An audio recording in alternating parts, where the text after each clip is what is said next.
I welcome all the students of class 10 to this video lecture. In this video lecture, we will cover our fourth chapter, that is agriculture. Before that, we have covered our first chapter, that is resources and development. So, this is chapter fourth, that is agriculture. जैसा कि मैं आपको बार बार कहता हूँ कि हमारी जो basically जो पूरी सोशल साइंस है वो हमारी डे टू डे लाइफ से टोटली रेलिवेंट है। और ज्योग्राफी तो हम अपने बिल्कुल विसिनिटी बिल्कुल अपने आस पड़ोस में देख सकते हैं life.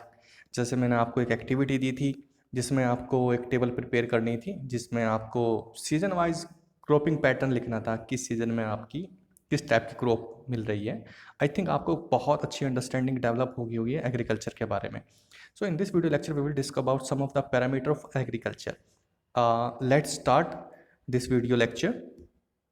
Now you can see that agriculture in India, if you talk about Indian context, that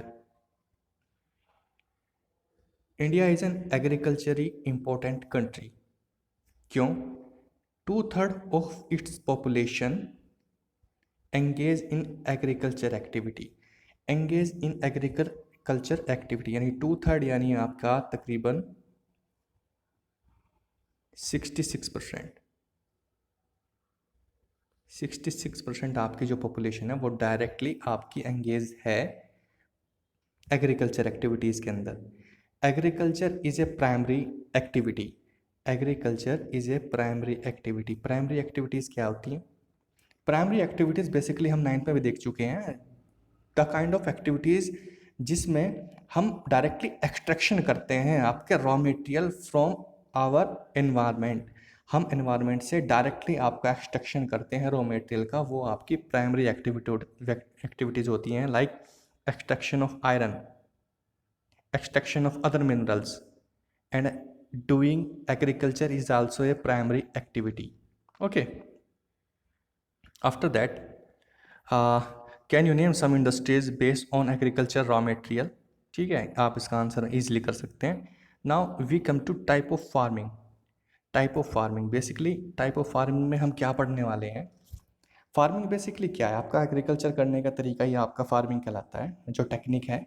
type of farming में बेसिकली हम क्या पढ़ने वाले हैं आपका, एक तो 3 टाइप की आपकी फार्मिंग बेसिकली डिस्कस की गई है इसमें। एक तो primitive,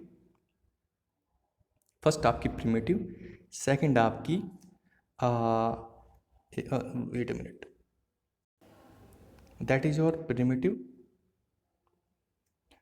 second one is your intensive, and third one is your, like this we can see here, that is your intensive subsistence farming, and third one is your commercial.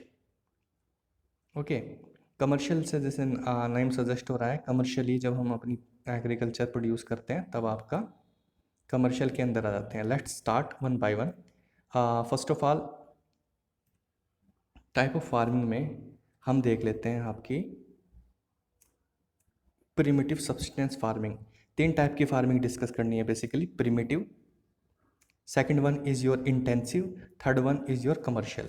Late discuss our first type of farming, that is primitive farming. Primitive farming as the name suggest, primitive farming. Primitive word का क्या मतलब है, हम पहले इसको थोड़ा depth में देख लेते हैं ताकि हमें एक अंडरस्टैंडिंग डेवलप हो जाए। प्रिमिटिव, प्रिमिटिव वर्ड का मतलब है पुराना। पुराने टाइम पे जिस टाइप की फार्मिंग होती थी। सब्सिस्टेंस वर्ड का क्या मतलब है? अच्छा, सब्सिस्टेंस का मतलब है हम अपनी ज़रूरत पूरी करने के लिए जिस टाइप की फार्मिंग करते थे या जिन रिसोर्सेज की ज़रूरत होते हैं अपनी ज़िंदगी को, मतलब सब्सटेंस मतलब बिताने के लिए जिन चीज़ों की ज़रूरत होती है वो सब्सिस्टेंस के अंदर काउंट होते हैं। मतलब जिस टाइप की फार्मिंग आपकी अपनी रोज़मर्रा की ज़िंदगी के लिए जो आपके फूड प्रोडक्ट होते थे, और पुराने टाइम पे वो सब कुछ आपका प्रिमिटिव सब्सिस्टेंस फार्मिंग के अंदर आ जाएगा। लाइक पुराने समय में हम जिस टाइप की फार्मिंग करते थे वो आपकी प्रिमिटिव फार्मिंग होती थी। Okay, this type of farming is still practice in a few pocket of India. मतलब कुछ एक एरियाज़ में अब भी ये प्रैक्टिस होती है। Primitive subsistence agriculture is practiced on small patches of land with the help of primitive tool like hoe and dough. जैसे कि हमारे एरियाज में हो, इनको खुदाल कहते हैं और इनको कहते हैं हम फावड़ा या कस्सी। तो आप अपनी उधर की लैंग्वेज में देखना हो और डो का क्या मतलब है। ओके, डिगिंग स्टिक्स होती थी, ठीक है।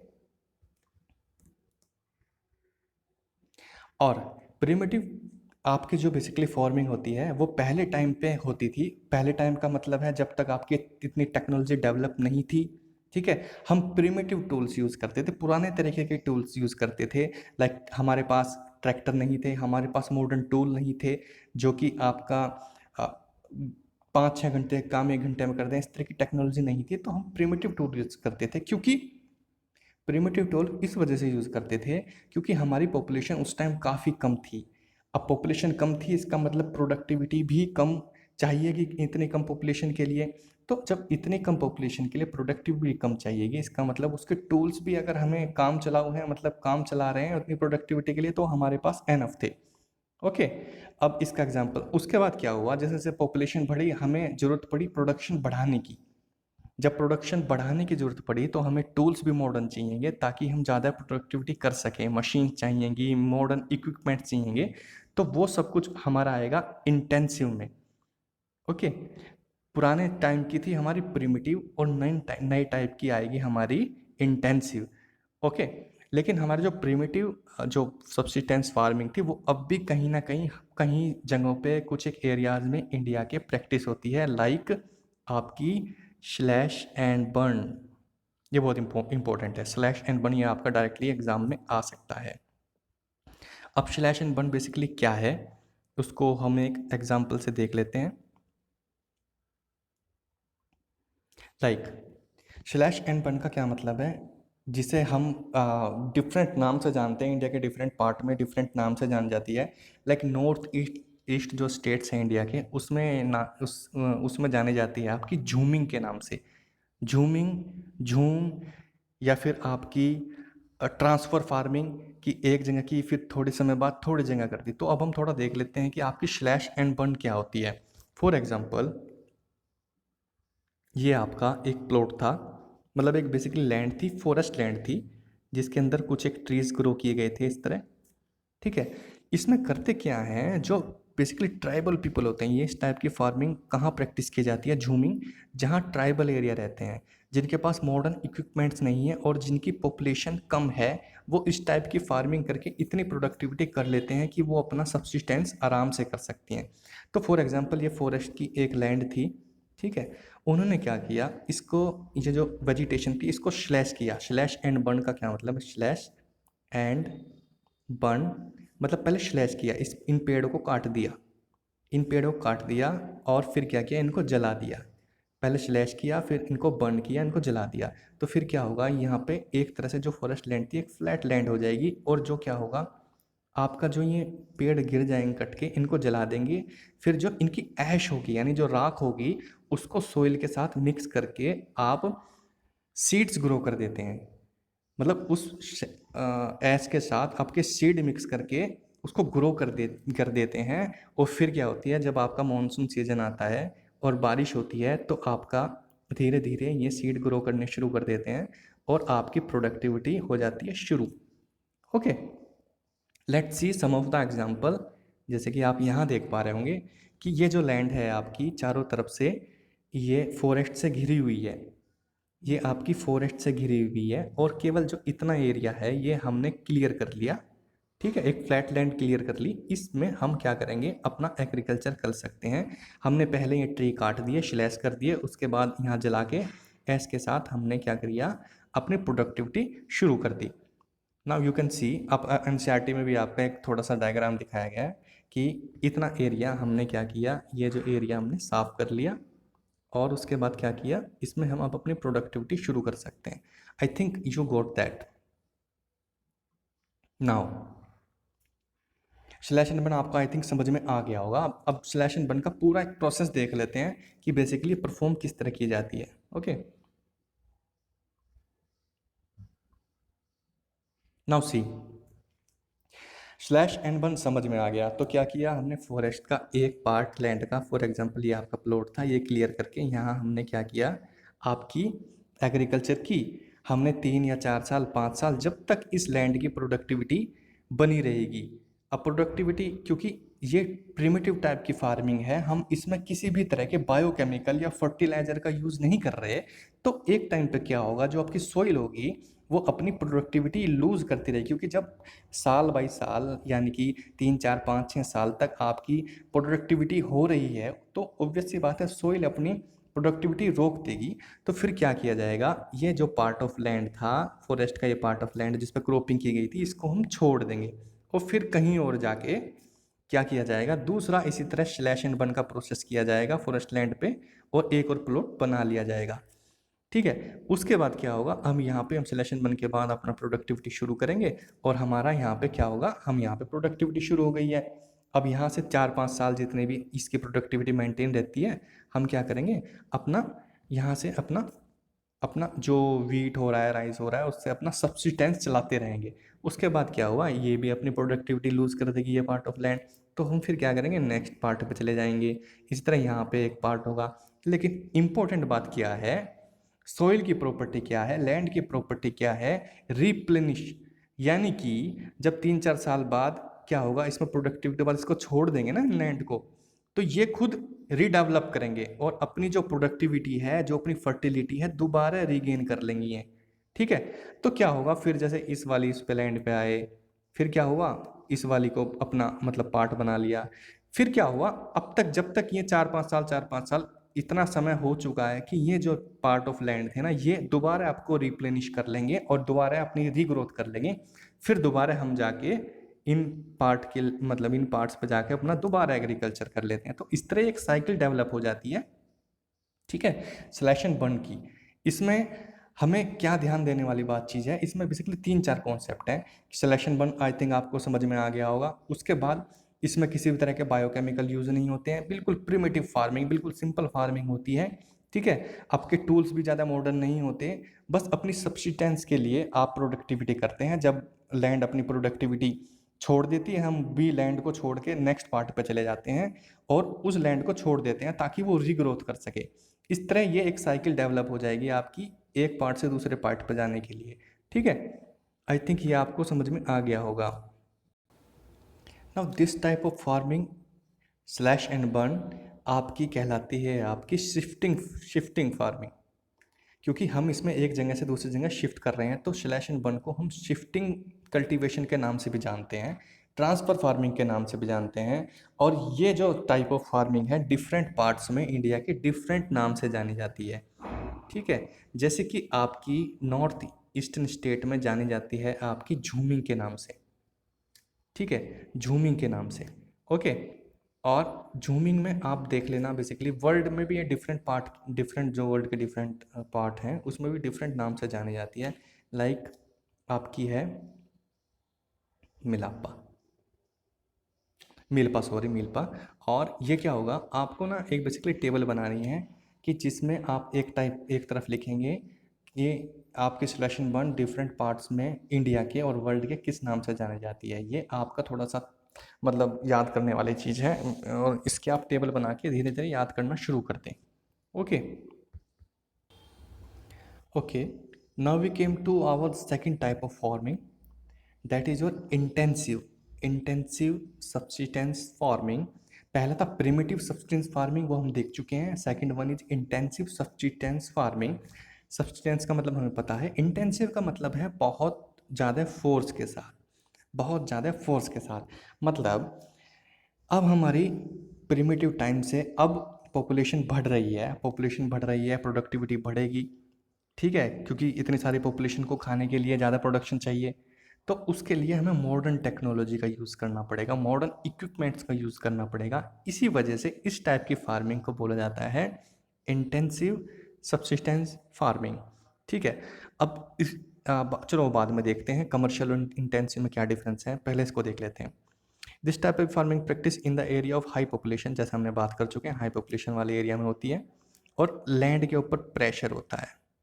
प्रेशर कभी होगा ना, आपका लैंड छोटा है और आपका जो पॉपुलेशन है वो बहुत ज़्यादा है, तो ऑब्वियस सी बात है इस लैंड में से इनको खिलाने के लिए ज़्यादा प्रोडक्टिविटी करनी पड़ेगी। प्रोडक्टिविटी ज़्यादा करने के लिए क्या करना पड़ेगा, बायोकेमिकल इनपुट्स यूज़ करने पड़ेंगे, इरिगेशन फैसिलिटी यूज़ करनी पड़ेगी।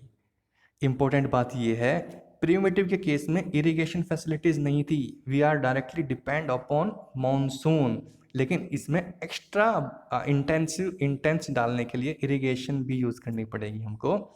इरिगेशन डिफरेंट मोड आपको पता ही है, कैनाल से कर सकते हैं, वेल से कर सकते हैं। Okay, to obtain higher production, ये क्लियर हो गया होगा आई थिंक आपको इसकी डेफिनेशन इंटेंसिव सब्सिस्टेंस फार्मिंग की। Okay, can you name some of the states of India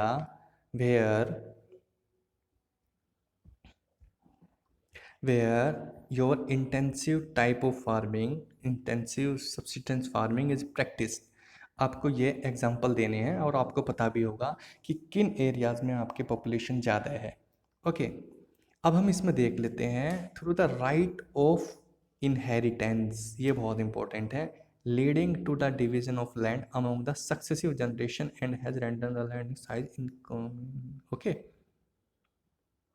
ये समझ में आ जाना चाहिए। मैं आपको एक एग्जांपल के द्वारा समझाता हूँ। लाइक अब क्या है राइट ऑफ इनहेरिटेंस, क्या है राइट ऑफ इनहेरिटेंस है क्या।